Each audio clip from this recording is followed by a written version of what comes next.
What happens when the man of your dreams becomes your worst nightmare? After years of believing herself a worthless disappointment, Leigh finally met someone who made her feel loved, adored. How did he make you feel loved?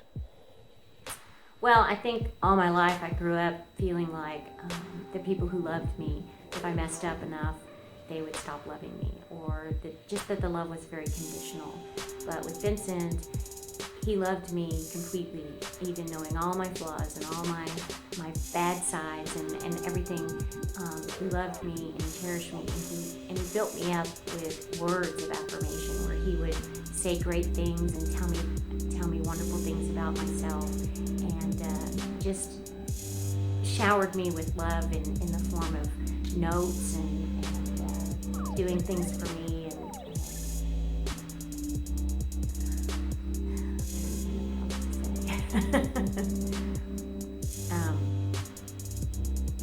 He just was, somehow he was so charming, and the way he would look at me, I think, was a big part of it too. He would look at me with such love and devotion, and just did so many things to make me feel like I was special and important and accepted.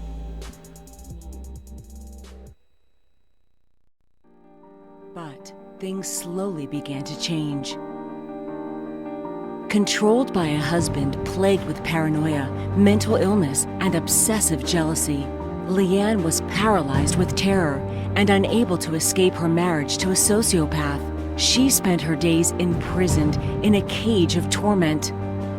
But one night changed everything.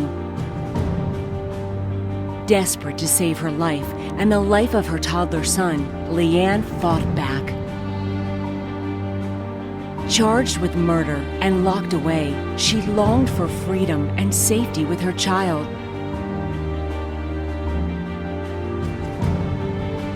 A powerful true story about fighting back and finding hope in the most unexpected places.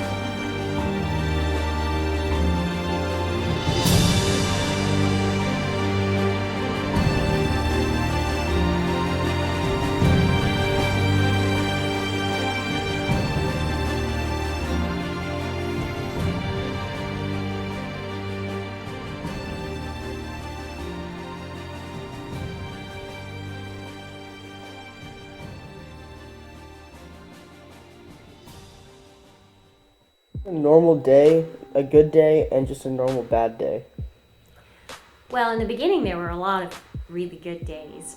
We would go out and do things and have fun. We might go for a picnic or fly kites or go to the zoo, just be outdoors and have fun. The one thing that was always there, though, was his jealousy. He was always very, very jealous and suspicious.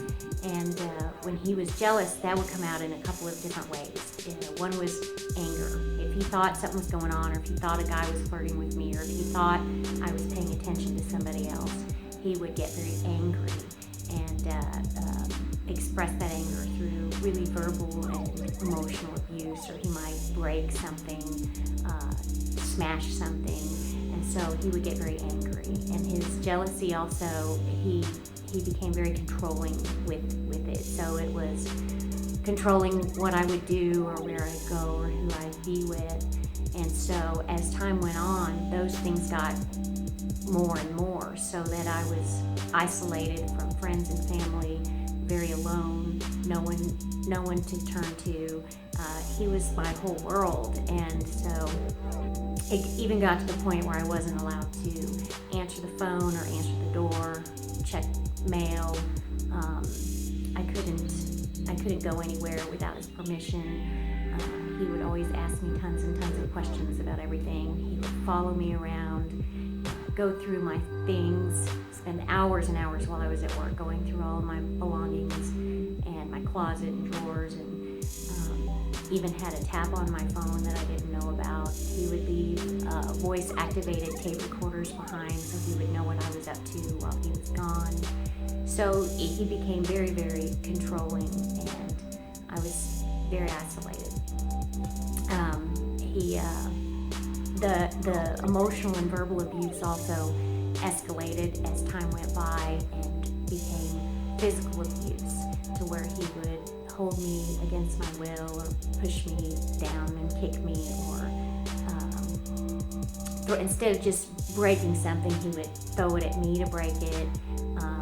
And then he became obsessed with knives, and it got to the point where he was even pretty much on a daily basis sitting on me or holding me against the wall as he held a knife to my throat, threatened to kill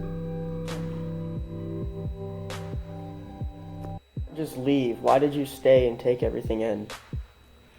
Well, first of all, I think as time went on, I just acclimated to it. I got more and more used to the abuse and was accepting of more and more, to where I really, honestly, looking back, I had no idea how bad it was getting. But also, there was a great deal of shame involved, and also the isolation. I felt like I was alone. I felt like there was no one who could help me. I believed that my family cared, but I was too ashamed to go to them and say, hey, you were right, he's kind of a jerk, and this is what's going on. And I also figured, what was the point, because they wouldn't be able to do anything to help me anyway. And outside my family, I figured nobody cared, and nobody would want to do anything to help me. And honestly, I really didn't think anybody could. I felt like I made this mess, I need to clean it up, and I kept thinking I could fix things. If I could just be a better wife, if I could just make him happier, if I could just do the things that he wanted of me and prove to him my love, then things would get better. Finally changed your mind to do something other than just leaving? Well, as I said, the abuse had escalated horribly to where he was threatening my life daily, and I got to the point where there were so many times that I actually just wished he would take my life. But then I would think of our son, and he was 14 months old, and he needed his mom. And then, so I would stay, but then when Vincent then threatened the life of our son, that's when I knew I had to do something. And it had to be me. I had to be the protector. I had to be the one to fix it. And the only thing I could think of that Vincent would pay any attention to was if I had a gun. I never, ever expected to actually use it. I just thought I could point it at him and he would stop being out of control with his anger, and he would leave and calm down. But unfortunately, that's not what happened. What made you decide to actually write the story, and why to add all of the details into it? Well, as I would relate my story to people in my life, I heard so often, oh, you should write a book about that. I never wanted to be a writer. I never grew up wanting to do that, and I really wanted to just keep it all a secret. I didn't want people to know all those details. I didn't want them to know anything about it. But people would tell me that how many people I could help if I would write the story. And I would go and speak at women's shelters, and they would get hope, and I would help lots of people as I would go and speak. And so many times I would be moved by people letting me know that my story made them change things and made them realize things or understand that they really weren't alone like I always thought I was. And really, I still resisted. I didn't want to write the book, but pretty much God orchestrated things and directed things to let me know that that's what he wanted me to do. And I fought and fought, but pretty much God won and let me know that's what I had to do. And at first my thought was, I'll just write certain parts and I don't have to put in all the details. I wanted to keep a lot of the secrets, a lot of it in, and not share so much. But as I was writing it and going to critique groups and Bible studies even, I would feel led by the Lord that I needed to share those details so that it could touch and impact even more lives. And I believe that being so transparent is what really helps people to keep reading so that they can get to the message of it and what makes people want to tell somebody else about it. And as I include more and more of my secrets, there are more and more people who can relate with me, because maybe they can't relate on the level of I took someone's life in self-defense, but they can relate on another level that I ended up sharing that originally I didn't want to share. Hardships did you go through while writing? Were there any that were good? A lot of hardships. I do have a college degree, and I did fairly well in English and literature and with stories that I wrote for that, and so I felt like I knew how to write. But so what I did is I went to the bookstore and I got some books on how to get published, and that's quite a daunting task, much harder than I ever thought.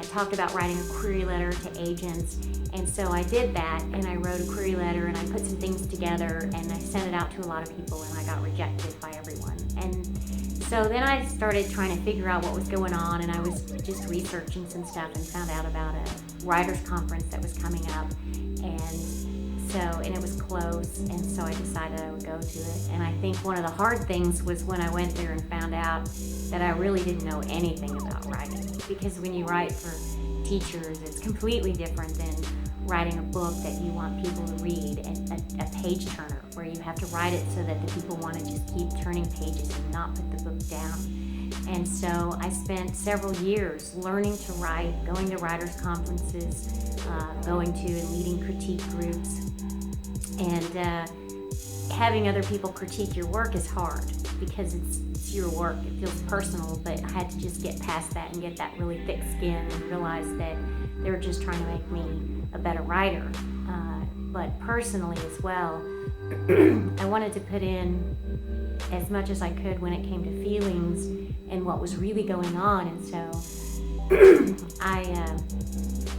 I did things to purposefully make me relive feelings and memories, and that was very, very difficult to go through all of that and relive it and re-feel it. And just, I think I was really hard on my family during the time I was going through a lot of painful things, but I think in the end going through all of that was very healing as well, and has helped me to realize things and understand things a lot better.